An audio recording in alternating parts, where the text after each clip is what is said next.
Hello दोस्तों, कैसे हैं आप सभी। आई होप कि आप अच्छे, स्वस्थ और मस्त होंगे। हमारे और आपके नए यूट्यूब चैनल एमएसएसपी ऑनलाइन क्लासेस में आपका स्वागत है।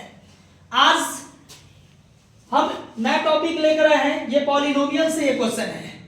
एग्जाम में ये क्वेश्चन भी आए, ये क्वेश्चन हर हाल में पूछा जाएगा, इसलिए ये क्वेश्चन कैसे बनेगा पहले हम समझते हैं। उससे पहले, ये बनाने से पहले इसके कुछ नोट्स हैं जो समझ लेते हैं।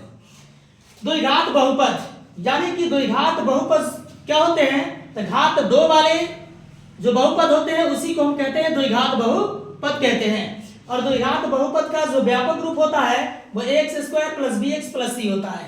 एग्जाम में अगर पूछा जाए कि द्विघात बहुपद का व्यापक रूप क्या होता है, तो X square plus B X plus C option में जहां दिखे इसी में हमें टिक लगाना है। या हमसे पूछ दे कि द्विघात बहुपद के घात कितने होते हैं, तो पावर अधिकतम पावर 2 है, इसलिए 2 मारेंगे। और द्विघात बहुपद के घात 2 होते हैं तो उसके शून्यक भी 2 होते हैं, एक अल्फा दूसरा बीटा होते हैं। तो द्विघात बहुपद के शून्यकों की अगर योगफल की अगर बात की जाए तो माइनस बी बटे ए होता है, और शून्यकों के गुणनफल की बात की जाए तो सी बटे ए होता है। तो इसको याद रखना है। हमें हिंदी में शून्यकों का योगफल नहीं लिख के इसे अल्फा और बीटा लिखेंगे, क्योंकि द्विघात के 2 शून्यक होते हैं, अल्फा दूसरा बीटा, इसलिए अल्फा और बीटा माइनस बी बटे ए। और अल्फा इंटू बीटा मतलब शून्यकों का गुणनफल हुआ, इसको फार्मूला होता है सी बटे ए।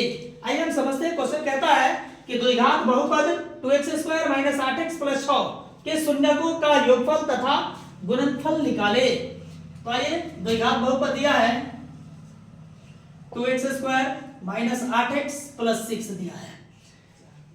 फार्मूला में हम जानते हैं ए बी सी हो रहा है, इसलिए ए बी सी पहले यहां से द्विघात बहुपद से हम निकालेंगे, क्योंकि यहां ए बराबर यानी एक्स स्क्वायर के गुणांक के आगे वाला ही ए होता है। तो एक्स स्क्वायर के गुणांक के आगे क्या है, 2, अगर कुछ ना रहे तो 1 लिखा जाएगा, कॉमा बी बराबर यानी एक्स के गुणांक के आगे भी होता है, तो एक्स के गुणांक के आगे जो दिया है वो माइनस का 8 है, और सी अचर पद होता है, तो अचर पद कितना, सी 6 है। अब इसलिए सूत्र से हमें कहा क्वेश्चन में शून्यकों का योगफल, तो शून्यकों के योगफल को लिखा जाता है अल्फा जोड़ बीटा, इसलिए हम लिखेंगे अल्फा जोड़ बीटा बराबर फार्मूला होता है माइनस बी बटे ए। माइनस बी का मान दिया है माइनस का 8 और ए का मान दिया है 2, इसलिए होगा माइनस माइनस प्लस 8 बटे 2 यानी 2 चौका 8, इसलिए अल्फा जोड़ बीटा का मान होगा 4 तथा अल्फा इंटू बीटा यानी शून्यकों का गुणनफल का, इसलिए अल्फा इंटू बीटा, और अल्फा इंटू बीटा बराबर फार्मूला होता है सी बटे ए। सी का मान दिया है 6 और ए का मान दिया है 2, तो 2 तिहाई 6 यानी 3, ये हुआ आपका आंसर। अगर ये मेरा वीडियो अच्छा लगा तो लाइक और सब्सक्राइब जरूर करें।